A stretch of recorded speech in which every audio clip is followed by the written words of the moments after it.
It's been going fantastic for the past few days so far. But here we are this time. For me, it is in the morning, early in the morning for me on the East Coast in the United States. Yeah. So I like to say good morning, and we're getting started on the session on energy. And I have fantastic panelists here with me, and I will just run through them and introduce them shortly. They will have some time to talk a little more about themselves and what they are doing and how is it related to the energy sector and all in the best interest of Africa. We're going to discuss and some other innovative ways we think we can address the energy issues on the continent. So I have with me this morning, or I have with me at this time on the energy section, I have Mr. Taji Osmudson. I hope I got that right. Taj is the founder and CEO of Empower New Energy. He has over a couple of years experience working from a political space to an entrepreneurial space. So he's the CEO of Empower New Energy, as I said earlier. So, and he's also head of business development he has over 8 years as head of business development in Scatec Solar. Tesh has developed a distinctive track record from pioneering and scaling solar energy in emerging markets. His leadership experience includes large international groups like Kavina, Telenor, Saga Petroleum, and Akater, as well as publishing and think tanks. He is a seasoned non-executive board member and currently serves as chairman of the board in Caritas, Norway. So welcome, Mr. Tesh, and I know you have some time to talk a little more about the things you do. And also on this panelist, we have Randy Claude. I hope I got that right. Randy Claude has always been an extraordinary passionate about Africa and energy. In 2017, decided to form her own group, KI Energy Africa, which has grown as an outstanding 150% with a stewardship. She has proven that passion creates results. Randy oversees the fuller spectrum of sourcing products, logistics, business development, finance, customer supply, and public relations. So as I said, KI Energy is currently supplying 3 African states without any interruption as she sees her clients as partners and goes above and beyond to ensure their growth and success. She finds unique solutions for unique challenges in our unique African market. And we are glad to have Renee here with us at this time. She has over 15 years of experience running her own business. Welcome to this panel, Renee. And we also have 2 distinct entrepreneurs as well. We have Evan and Kenny. Well, I didn't have a lot of information for you guys, so I know you will have some time to talk a little more about yourself. But it's also good to have both of you here this time with us. So just before we got started, so I would say, Kenny, you just want to briefly introduce yourself and tell a little bit about what you are involved with. Yeah, so thank you so much, Joe, and what a lovely panel you've put up here. And now Evan, I think, and Taya, virtually, and nice meeting Randy and Alamis. So great. So my name is Kenny. I'm a founder of a startup company called Decarbonify, where we're trying to capture emissions data from. I have a background in energy and environment. That's my master, which I took in Stavanger in Norway.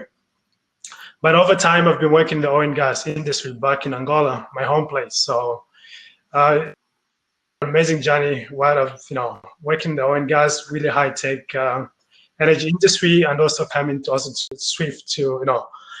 shift to renewable energy ability. And so I have a master in energy and trying as well. I'm really excited as well, very passionate about trying to see that sustainable path for Africa of energy, sustainable energy going forward. Yeah. So that's a brief. And yeah, thank you so much. Great to be on this. Well, thank you, Kenny. And I think we'll do the same for Ivan or Ivan. I don't know if I got that right. Yeah, thanks, Joe. It's Evan. Evan.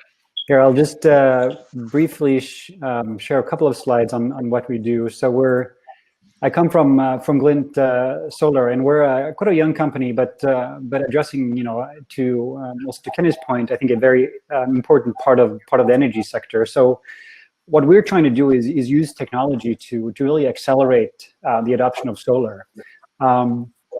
And I think many of you kind of know this number of 600 million people in sub-Saharan Africa without reliable electricity access. But another number which says something about the outlook is that electricity demand in the next 20 years will quadruple, and I think this is quite significant. And what this means that we need more of a lot of different sources. So then how we think about this in Glint, so both in sub-Saharan Africa, but also around the world, is one of the most exciting, in our mind, new generation assets that are coming is floating solar. And floating solar, just to say a couple of words about this, is what's exciting is that you don't need any land requirements. You don't run into political, social issues. You don't run into challenges with agriculture, for instance. You can actually reduce evaporation. And we know that as the world is heating up with climate change, this is going to be a major problem. And it already is in many parts of the world. It's easy to deploy. If you're combining it with, let's say, water treatment, then you can reduce algae growth. And it's also very, one of the main factors is that you can actually increase the energy yield from the thermal effects from the cold water.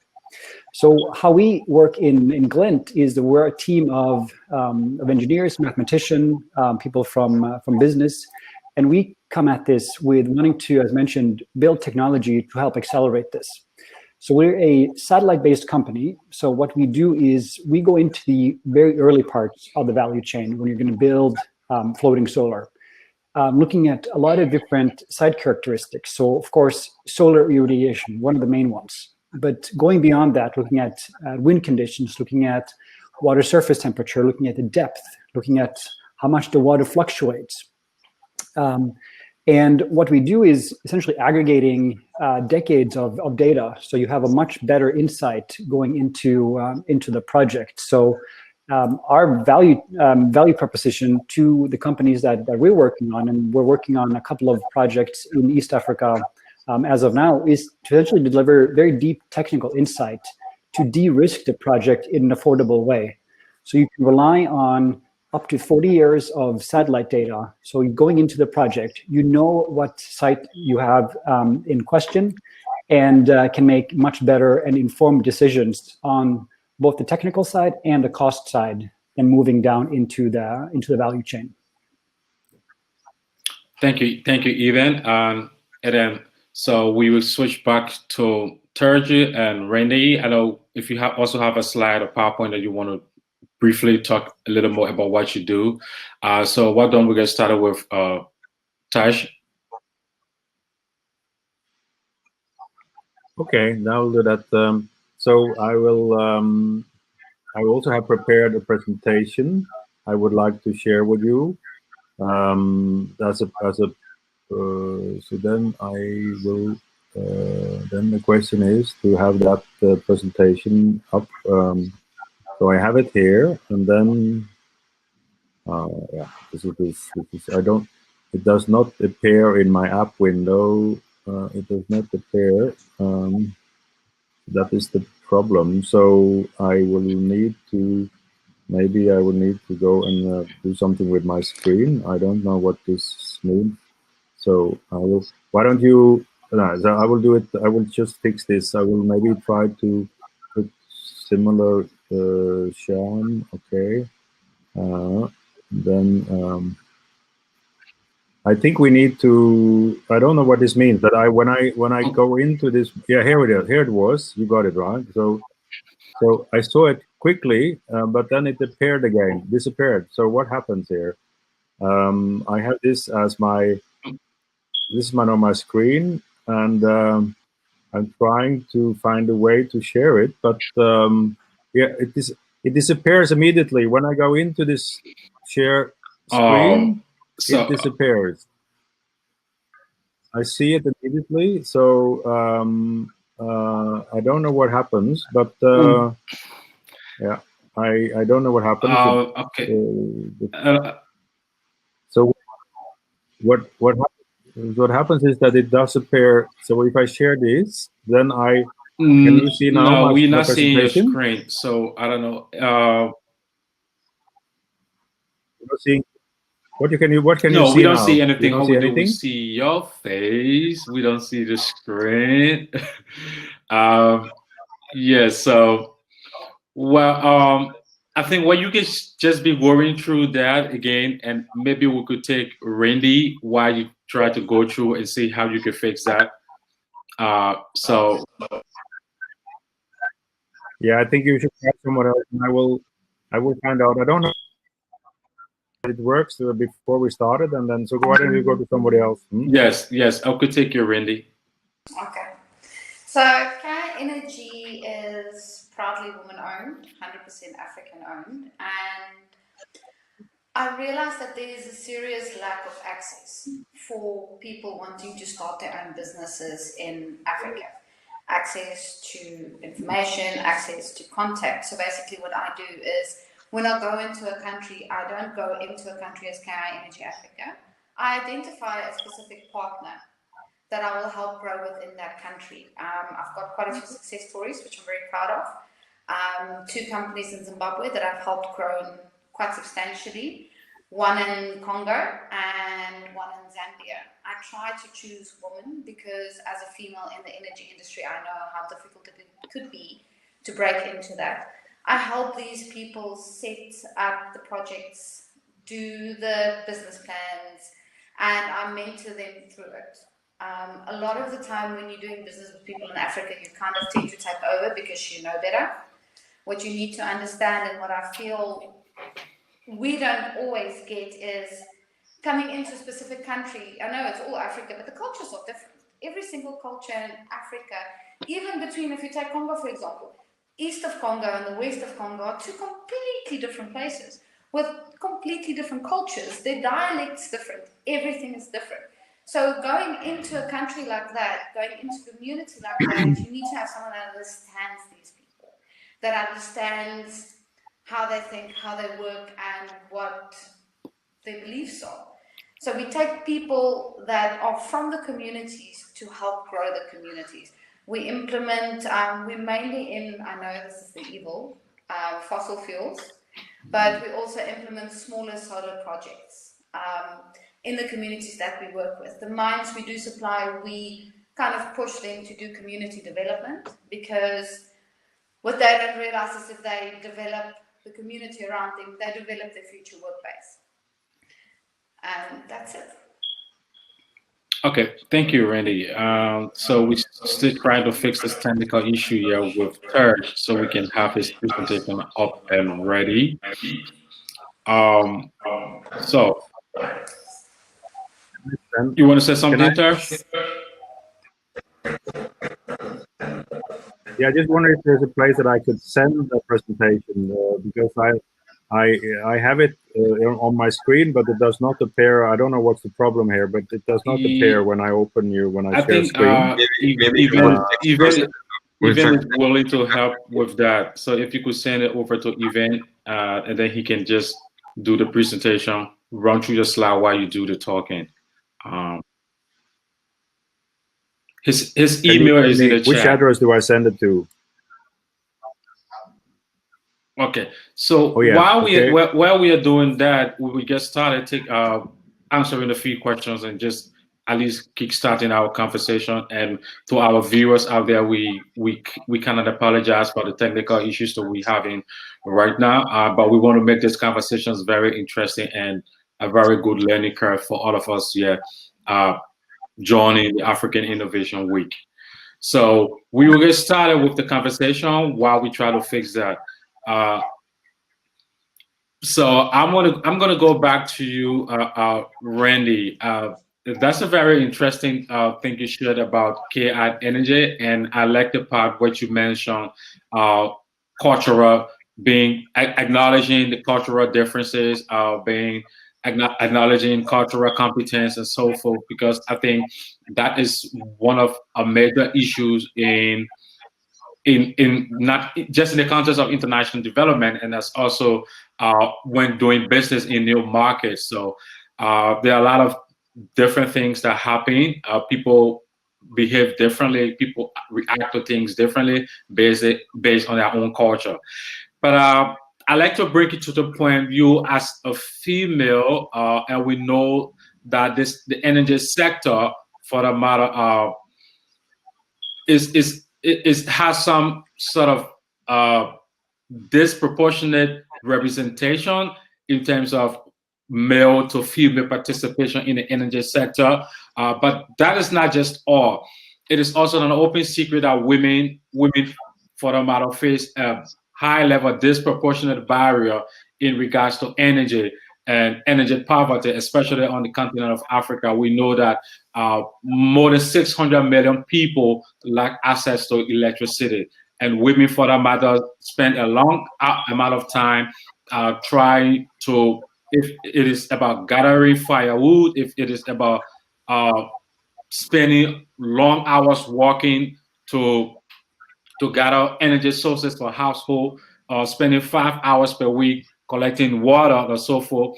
We know that a lot of women face these kind of challenges. And for you, I mean, being an entrepreneur, getting into the energy space, I just like to hear from you. How do we encourage more women participation in the energy industry, knowing fully well that women in Africa bear the brunt in regards to energy poverty? That's been a question that we've been asking ourselves for a very long time. And in my mind, first of all, I need to explain something. In my mind, there's nothing stronger than an African woman. Like, That's good. I believe that if we give these women the tools, together we can all change Africa for the better and eventually the world. However, there's a serious divide, and I mean, even sitting in South Africa, what I'm used to, and what I would tell a woman in South Africa that wants to build a business, and what I would tell a woman in Congo, for instance, in East Congo, where there isn't even internet, how to build a business are two completely different things. However, if I'm speaking to government leaders, industry leaders, and tribal leaders, I would say the first thing we need to focus on education. Education, education, education. This means we need to give them access to resources to get that education. But not just a technical education. And this is where a lot of the times we fall short. We teach these women what a solar panel is, we teach this woman what the batteries are and how to set it up and the physical, but we don't teach them how to start a business. We don't teach them how to run a business. We don't teach them, listen, you don't have to pay someone to set up your website. You go to Wix. We don't teach them how to do it. We don't teach them how to run their marketing. They don't know how to choose an accountant. They don't know how to do their own books when they can't afford their own accountant. We don't teach them the basic skills on how to run and start a business. In addition to that, we need to change the mindset, educate the communities and the support structures of these women. In Africa, there's a belief that a woman's role is pregnant and birth in the kitchen. You know, we're supposed to be domesticated animals, or domesticated, sorry, animals. And we need to start accepting the change of the role of the woman in communities. If we can involve at the grassroots level, the tribal and community leaders to change this attitude towards women and their role in the communities. We need to this will prompt the elders and the men to share the tasks and help carry the burden. This would help a little bit because a lot of women are scared of being judged. A lot of women are scared of walking out of their traditional roles. We need to change the mindset about that role. Okay. The second thing is support. We need to give them the necessary support. I mean, like you said, some women don't have access to water, they don't have access to electricity. We need to get leaders, traditional leaders, government and corporates to help develop the infrastructure needed for the skills development. I mean, for someone in South Africa, if I've got internet and I've got electricity, I can go onto a multitude of sites and do free courses on basic knowledge on various subjects. But I need to know how to read and write, and I need to have access to electricity and internet, which a lot of these women don't have. And I know it's not going to happen overnight, but as corporates and as community leaders, we need to actually step up and say, we're not just going to leave it up to government to do this. We're going to help. We need to make an effort to include these women. A lot of the times, women get appointed, especially in South Africa, as figureheads. Their opinions don't get respected. They do not get taught. They do not get guided. We need to make a conscious effort of bringing these women into the fold. And I believe that government should put up better incentives and more effective incentives for skills development. I see this a lot, especially going into Africa, where companies will start a mine or start a factory and they'll just import all the skills. Where's the skills development? Why is that not happening? Why are we not being taught how to work for you? It's cheaper it's going to be in the long run, it's going to be more cost effective, put it that way, to employ someone locally than to import an expat. That's a good point. And then again, I just can't stress enough. I know this sounds like a small thing, but it could actually, it's a big thing. Support from your communities and your elders. There's a lot of, and the women that make it, your community tends to be proud. We need to advertise the women that do get there. And then the last thing, and a thing that we fail at a lot, and I myself have failed at as well, is the implementation or the follow through. We all make these big plans, and at some stage, we just didn't include the right people with the right knowledge. Like I said, the cultural differences. And things just don't get implemented, or when it gets implemented, we forget about it 2 years later. For example, we set up a computer center, and we made sure they had solar, so electricity. They had LTE. We made sure they had internet. But 2 years later, the computers were in disrepair because we didn't think of putting someone in that knows computers to maintain them. It's little things like that that makes a big difference. Okay, thank you, Randy. Thank you for that. Those are very interesting points to share, and we just want to hold you right there. And also, John, we're going to go back to Tersh, who will also introduce himself and talk a little more about what he's doing. So, Tersh, you are not set, and you could just go ahead. Very good. Thank you very much. And as I said, what I would like to do is very complementary to what has been said already. But I would like to focus on the fundamental challenge which is now facing Africa across the board, which I think should be a kind of theme across these discussions, is that the coronavirus has and the crisis following that has shown us how vulnerable African economies are. So much dependent on raw materials and tourism, and too little manufacturing. If you take the next slide. Just a few words about us. Empower, as I said, we are a team who have a long experience from different businesses. I myself, Scatec Solar, and my partners from other partners, and we have learned something the last years which we wanted to put into a new business concept, which is actually to invest directly into small and medium-sized solar and renewable projects across Africa, so we can speed up. It takes too much time. There are too many projects that are stranded, and so what we are doing is to now, if you take the next slide. So what we are doing now is that we are working with developers in actually more than 10 different African countries.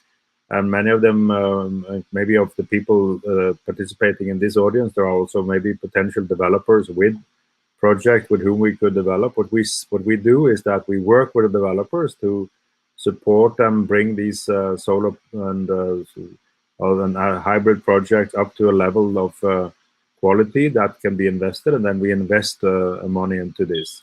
And if you take the next slide, so we have a fund which is now capitalized with equity from the EU via Electrify from Norfund, which is the Norwegian Development Fund, and 15 private impact investors. And what we do is that we invest equity, as you see from this model, and then for speeding up the project. If you take the next slide. Next slide. Yeah. So in the background, for the backdrop for this, what I want to share is that we've done some research that I wanted to share with you, which is the fact that there is no surprise in the fact that industries in Africa are struggling. And one of the reasons for this is that the energy costs are so high. There are two elements of that energy cost. It's what they pay, what the businesses pay for electricity from the grid, and also what they pay for all the diesel and emergency power, which is often required. But the main message is I want to share is that the electricity price, the energy African businesses pay almost a double of companies anywhere else in the world. So if Africa is going to dynamize its productive sector, it has to radically address the energy cost of the businesses. And the second element is that solar on site, building solar on rooftops or on ground behind the meter with those companies can be floating. Of course, it can be on roof, it can be on ground, but building that dedicated to this mini grid, for instance, or for the company, can actually reduce the energy cost compared to what they pay. As you see here across the countries, more than in general 30, 40, 50%. So if you then take the next slide. So maybe the next slide as well.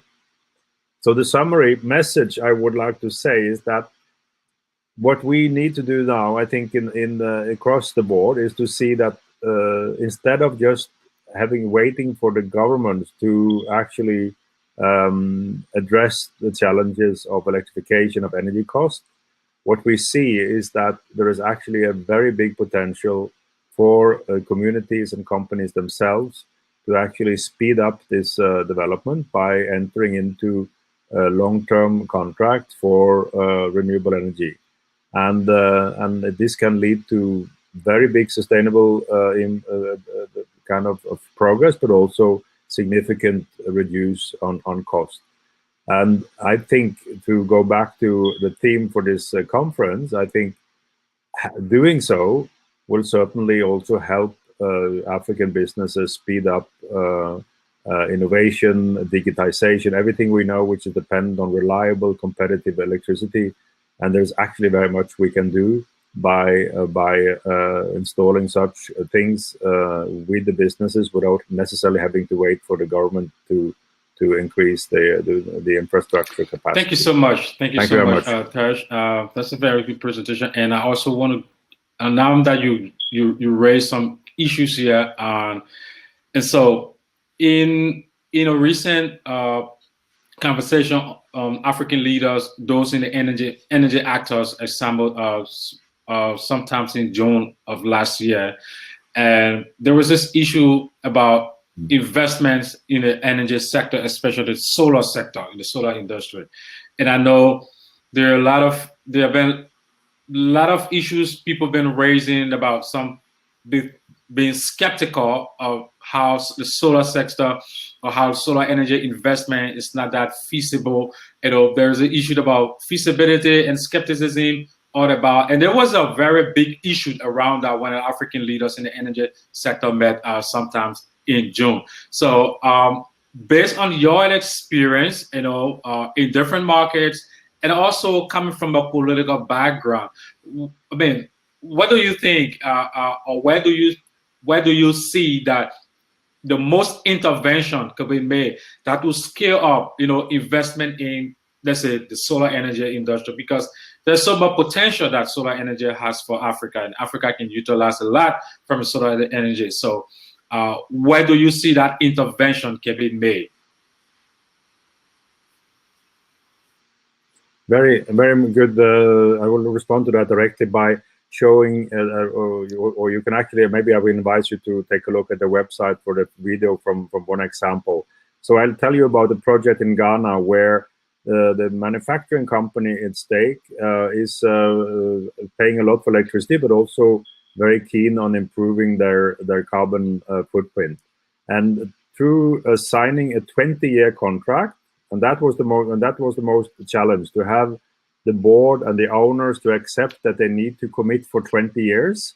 But they have done so, and by committing for buying electricity for 20 years, they have actually got more than 20% reduction in their cost of electricity by installing solar on the rooftop. And what we see already now from the plant is that this has also created a lot of enthusiasm among the employees, among the stakeholders. They see this company, they are not only talking about the environment, but they're actually taking the initiative themselves to reduce the carbon footprint. But the key factor is that you need to be able to make commitments 15 to 20 years ahead. So, and I think that's the biggest barrier for many African companies, is they are working in an environment where it's difficult to make that kind of commitment. But there is no big risk involved in this, because you know you're going to need electricity in the long term. So why don't you kind of commit for a solar plant, so you can actually have this cost reduction and all the other positive thank you. effects Yes, of this. actually, commitment is something big in the energy industry, especially the solar energy industry. And I see that from myself, from my work here in the US, also working in the solar energy industry. But I want to bring a conversation back to you, Evan. I hope I got it right the next time. Yeah. So, and I see that you're doing something fantastic at Glen Solar. But I just want to ask, get your take on this. The innovation and entrepreneurship ecosystem is expanding across Africa based on what we have seen so far. The energy sector is not exempted from this. But access to capital is just a major constraint, and we know that entrepreneurial bootstrapping is something that's very difficult. So I just want to hear your take on this. How can the emerging energy entrepreneurs, especially those in the African context, how can they leverage the existing capital markets to finance their innovation? In a nutshell, I mean, how you started your company in the energy space, and how you think African entrepreneurs can also tap into that. Yeah, Joe, thanks for the question. Hugely important, I think. So I think a few things. So one, you touched on these entrepreneur ecosystems, which I think are very important. And I think we focus a lot on the access to capital, but I also think the access to know-how, especially in the early phases of companies, is very important. So I think it's very encouraging to see this presence on the continent, and also the recruitment from international companies like Techstars, Y Combinator, Antler, that was the first investor in Glint. They in fact opened up their first office in East Africa not so long ago, and after that they opened up their office on the U.S. West Coast. So I think it says something about the times we're in, which is very exciting in terms of the brewing startup scene across Africa. And I think more specifically though on the fundraising part, we see a growing VC market across the continent. So just to give you some quick numbers, so in 2019, for instance, the total VC funding across the continent, that was just over around $2 billion US. So I think this is still lagging behind other regions of the world, but I think the key message here is that this was in fact a 74 year-on-year increase. That sends a message about where the trend is going, and I think that's very exciting. And I think the other part of this is that the bulk of this funding went to four countries: so Nigeria, Kenya, South Africa, and Egypt. But I really hope that in years to come there will be a much wider geographical spread.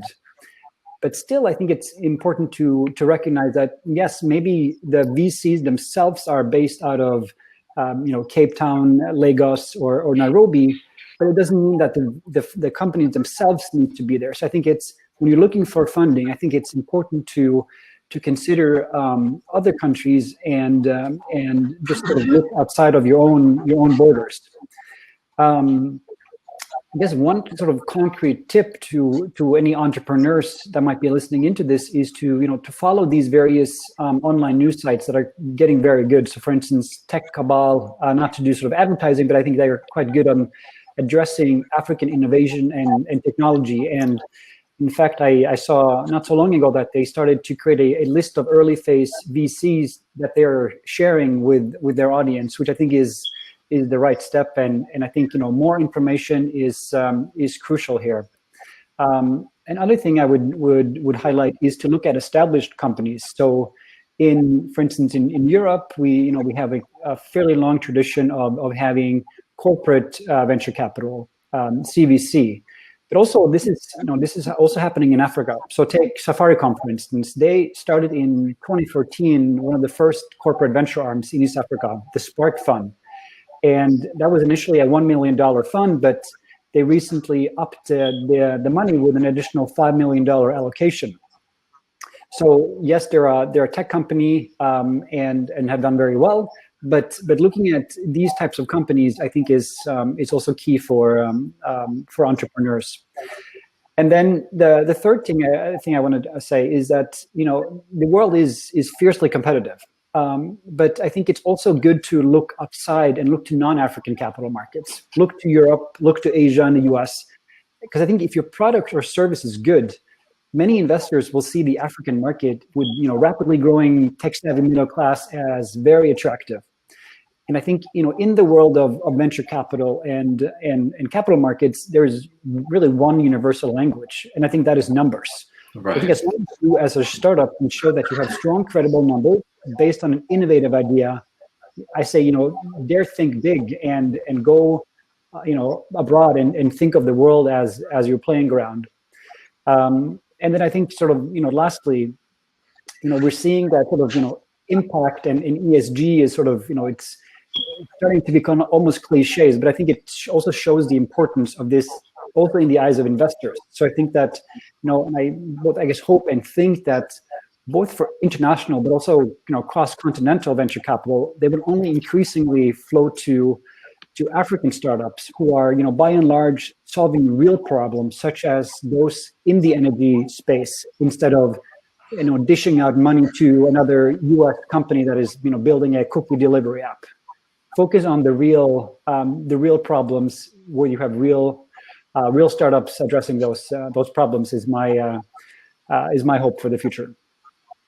Those are very good points raised, and I like the part wherein venture capitalists or whoever the founder, whatever, even angel investors are also interested in the numbers and also love to see track record, good projections and milestones of just success stories so far.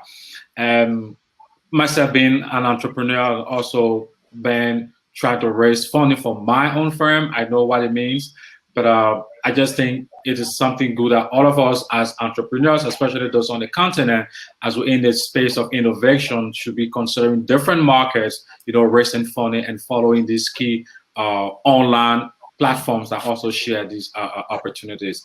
And thank you for sharing that, Ivan. So we will now take Kenny. Kenny, I also want to hear your take on this. And it draws into what Randy mentioned of earlier, although she was speaking in the context of the women, but that has to do with the skill set, the knowledge, the competence. We all know too well that the energy sector has a huge growth potential on the African continent. But if investments are beginning to flow in, Africa would need to harness the relevant skill set to create more jobs, especially from the energy sector. So I just like to hear your perspective, your take on this in regards to the skill set, in regards to whether the African continent will be ready right now if there's a huge flow of capital, a huge flow of investment in the energy sector. So maybe you just want to share briefly with us what is your take on that and how do you see things from your side of the world? Absolutely. Africa, so in most countries, energy transition for the youth and for. So for me, I mean, looking into what Africa is going through, like sustained economic growth and transformation, this is really key to how we can actually bring in the youths and the young people with skills. And I mean, defining skills, I think it might be a little bit. I think we have it a challenge with you. We lost you there, Kenny. Yes, we can hear you, Kenny, wherever you are. We can hear you. So if you can probably change your location, is as a result of the internet, is a result as a result of energy. So we're discussing energy and we're having these kind of challenges.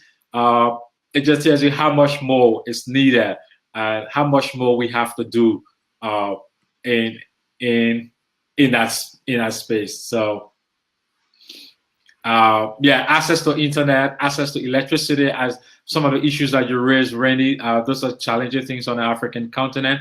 But I also like to gauge your opinion. I know we have limited time to end this section.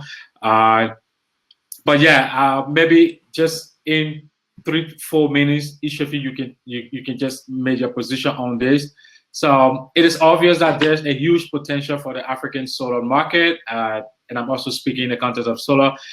In an article by Solar Magazine quoting McKinsey and Energy for Impact, off-grid solar home system will grow at an 80% growth rate. That is a compounded average growth rate. So to actualize this, African government must take actions that will incentivize private investment or public-private partnership to move the needle. I just like to gauge your opinion on how do we begin this and where do we start from? And I want to get started with Terj because I know what it means working with different government, African government, and they need that political will to get things started. So how should I respond to that? So my impression is that there is a very much a generational shift now in many governments in Africa. There is an older generation of leaders who are very, you could say, connected to the old business, the connected business, the established businesses, the established business model, very much protective of utilities and maybe also of fossil fuel interest. But and they tend to be very skeptical about the reforms that can unlock this renewable potential. How does it mean? Well, it means, for instance, that they can be very much against laws that enable companies to set up their own solar plants. This is illegal. Just to recall that in most African countries, you don't still have the right to sign a power purchase agreement from somebody else than the government's own utility. It's allowed in South Africa, it's allowed in Ghana, it's allowed in Kenya and Nigeria, but most countries not allowed yet. So that is just one example of the kind of change. You need to make it allowed for the consumers to actually enter such agreements. So my impression is that, but when you start talking about the positive impact of this, when the leaders see the job creation effect, there are 3 to 4 times more jobs created per megawatt in the solar industry than the fossil industry. And when you make that visible to the decision makers, that's one thing. And the second thing is that increasingly also the companies which have moved forward in this area, they can actually they can show that this has helped them not only reduce the cost, but also given them new entry to markets in Europe and the industrialized world, where increasingly buyers are looking at the carbon footprint and the environmental performance of the company. So we now have examples from Egypt and from Morocco, where we see that companies actually do this also because it gives them market share, give them better access to market.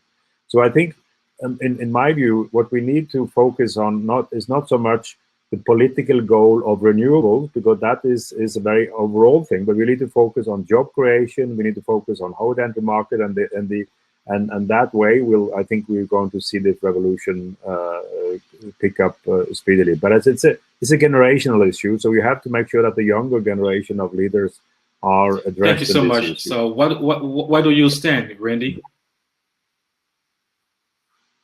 Sounds like a broken record. In my mind, it's all about education and skills development. If governments would, I mean, obviously, I'm not a politician, but if governments would incentivize companies coming in, actually developing skills instead of bringing expats in, I believe that would start the change. Obviously, it's not going to happen overnight, but the biggest thing for me and the biggest thing I've seen going into Africa is education. We need to start educating the people on the benefits of it. We need to start educating the people on how to implement it.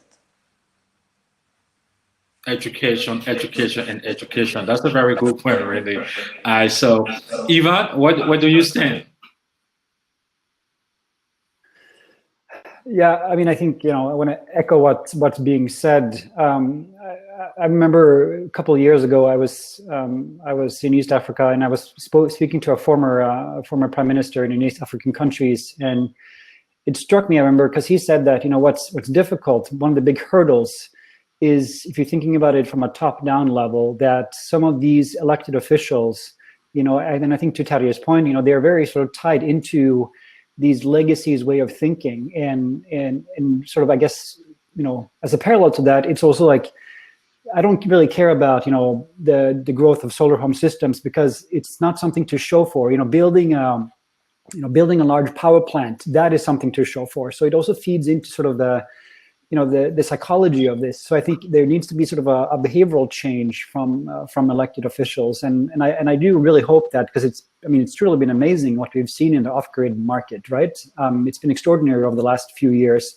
So I really hope they can sort of recognize this shift and the opportunities that come with it. I think sort of a separate part of this, though, is that we need to be able to sort of, it's not a one solution type of thing, right? Because I think, if you look at the world, countries on average, they use about, 28% of the electricity in the residential sector, whereas, commercial is around 23 to 25%, and industry using maybe 45%. So just industry and commercial uses is 2/3. So, there is definitely a need to go into and having sort of large utility scale parks. But again, we need to address the issue with multiple solutions. And I think, again, going back to Tarje's point, only a few countries can you create corporate PPAs. I mean, I think this should be a no-brainer. And working private public partnerships, it should be much more done than what we've seen so far. So from Glenn's point of view, for instance, we've been working with commercial and industrial clients in East Africa, but largely private companies who are then eager to boost their own generations, and have really seen the benefits that floating solar gives, as I was mentioning at the beginning. So I think these are great examples of private initiatives. But again, the government needs to really, I think, step up and make the process of integrating essentially everything that's going to come online much easier than what we've seen so far. Thank you. Well, yeah, I do get a sense and a feel of what you were saying, especially from the public leadership perspective. Even in the U.S. here, the industry that are working in the solar industry, we still need some sort of behavior change in terms of policies and acceptance.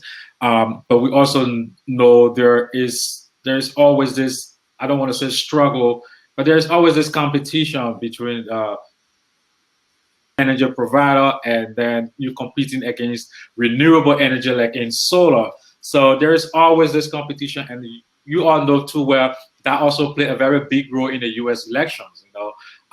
So let us not get into the politics of that, but I think I agree with you all. There is an urgency for behavior change and the way we engage the issues of renewable energy and incentivizing investments, that will unlock the huge jobs, the economic growth, and also creating new market frontiers as a result of access to energy. Those are huge things. So we have limited time. Unfortunately, we lost Kenny, and we've not been able to get him back online.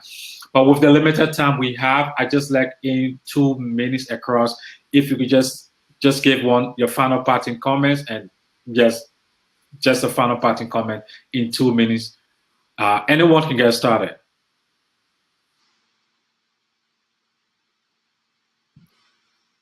Well, I can start. I think, still addressing, kind of the last things we've been talking about, because I think, one is how you think about electricity and sort of infrastructure tied to what I was talking about before, because I really believe that if you talk about innovation, making easier for startup companies to get a footing, I think that is definitely a part of the solution. And I think just to take an example from Kenya, where you invested in one of the countries that are on track to meet the Sustainable Development Goals of reliable electricity and demand, and we'll do so very soon.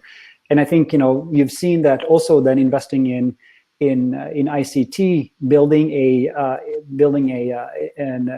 subsea internet cable connecting into the Kenyan economy and Kenyan ecosystem. So everything is connected, and based on that, we've seen a very growing and very fast growing startup scene in Kenya, and you have places like the iHub in Nairobi, which I think has been very, very positive for that part of the economy. And then I think the second part, I think, is you're also seeing, we read these things all the time, the bad, the negative consequences of blackouts, and how this is directly affecting the economies. And in some parts of the continent, you have 200 hours a month where you don't have power, and think about the revenue loss from this. So I think it's it's both on the kind of missed opportunity angle, the loss, but also in terms of how can we really do this to excel the economy, to excel the sustained growth going forward. So I guess my last sort of comment is I'm very optimistic about the future, but there's no time to rest. We need to get to work, and we need to use, in our mind, technology as an enabler. Thank you, Terry. Ivan. Can I also just say that there is also on the wider context, I would like to add a couple of things that also makes me optimistic about the way this is going to be, or the way we are moving. You know that we are now talking about the implementation of the African Free Trade Agreement, which is supposed to be implemented by early next year. I think we have seen on this Corona situation that the effects, of course, there are deaths, of course, in all countries, unfortunately, and there are issues and challenges everywhere. But I think African countries have shown a resilience and an ability to master these kind of shocks that have impressed investment markets. I think they have impressed also investors. So I think that there are many reasons to believe that in Africa, combining free trade and showing the resilience to pandemics, seeing the young growth of the young population, I think there are many reasons why we're probably going to see an increase in manufacturing and activities in Africa in the years to come. And I think for young entrepreneur innovators who want to make a difference in that space, my recommendation would always be go and look at the numbers of the energy cost. And if you start looking at comparing the energy cost of your company and your client, I'm sure you will see that there's a large room for innovation.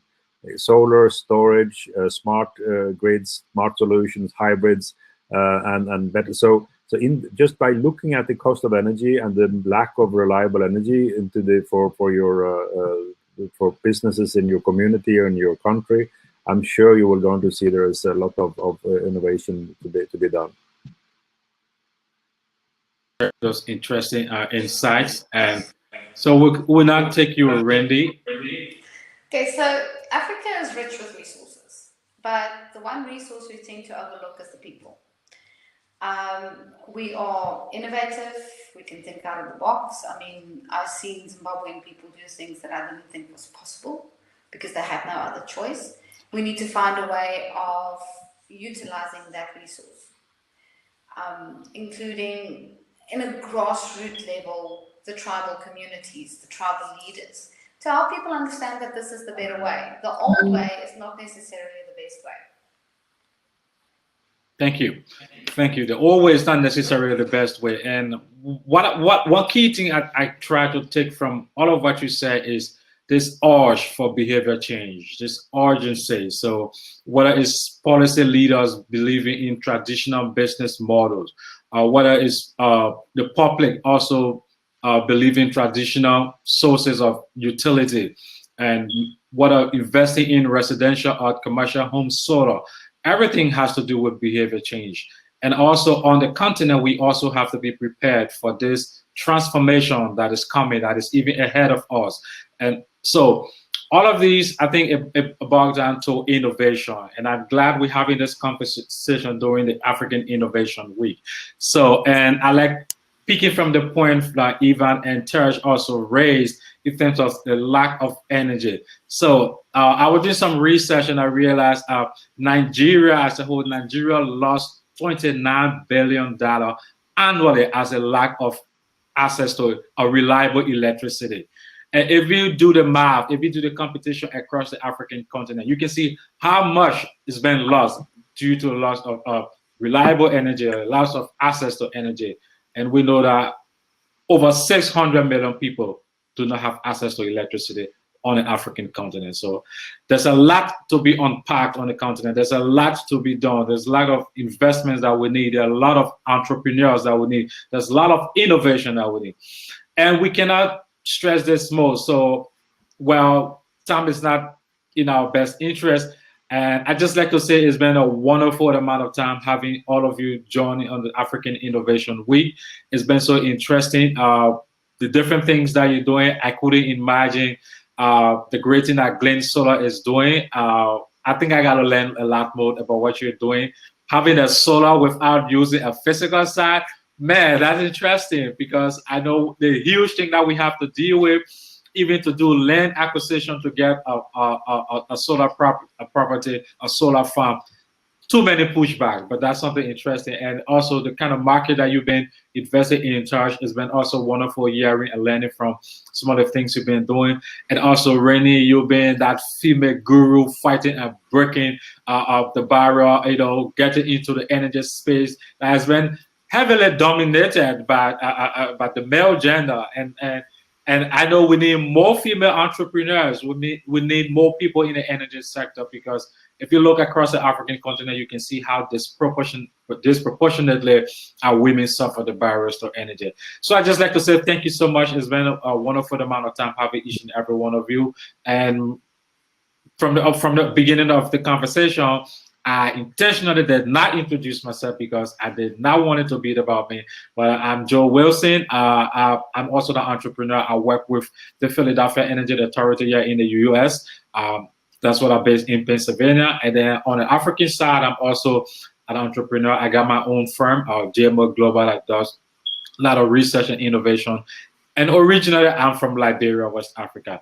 So I just like to say thank you all, and it's been good having each and every one of you. And we want to thank the organizer of the African Innovation Week 2020 for hosting us this time. So Banoun Alamin, it's been a wonderful amount of time sharing this platform. I don't know if there's anything, Banoun, if you guys are there, if you're hearing us, or Alamin, if you are there, if there's anything you want to say, but we just want to use this time to draw the curtains on our portion of the energy section. And I think I learned a lot from this. Thank you so much, and do have a wonderful time of the week. For me, it's Thursday. Yeah. So I don't know what day is it for you, in any part of the world you are. Thank you so much, and do have a wonderful weekend ahead of you. Thank you, Joe. Thank you. Thank you. Thank you, Bo. Everyone. Bye-bye. Bye-bye. Bye-bye. Thank you.